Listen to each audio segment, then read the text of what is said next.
Why did your home expire? I'm going to cover some of the reasons. Thank you for being with me. Is your realtor ready to negotiate? Is your realtor good at marketing?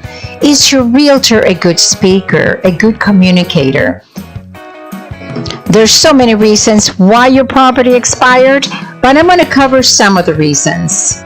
This is Carrie Fernandez. Thank you for being with me once more. Hope you hit the like button and subscribe.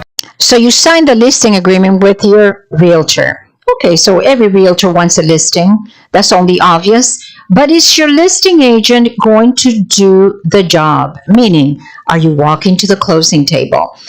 You're expired, you're upset, you don't want to deal with realtors. As a full-time realtor, I do a lot of cold calling, and a lot of sellers are upset, in a bad mood, because their property did not sell and it expired. So as a seller, do you really want to see a sold sign in front of your property or a pending sale? So you could move on and do whatever you need to do next. The number one reason why your property did not sell is because it's overpriced. So I'm totally shocked all the time when I see the listings, and the reason is because it's overpriced. And that's when it comes down to motivation. How motivated are you to sell your property? You have to price it right. And this is when I educate my sellers about listing the property just right for a faster sale. Your realtor, your listing agent did not do the marketing, did not follow up on a timely manner with buyers, with realtors, etc. So the listing just sat there and it expired. The property was not appealing enough for the buyers. Either you needed exterior paint, staging the home. Please see the video on my YouTube channel on Station Your Home.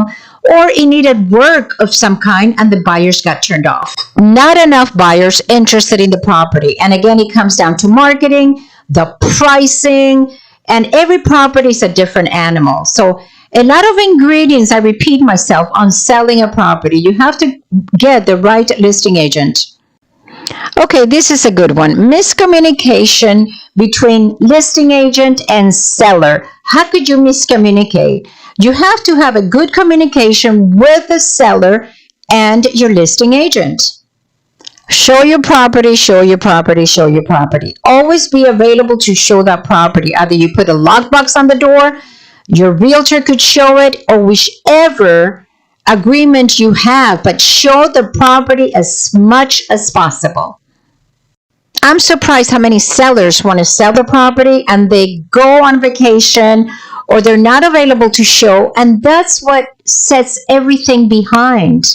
I suggest you leave the key with a relative or your realtor. Whoops, the financing didn't take place and the buyers are doomed. They can't buy the property. Whose fault was that?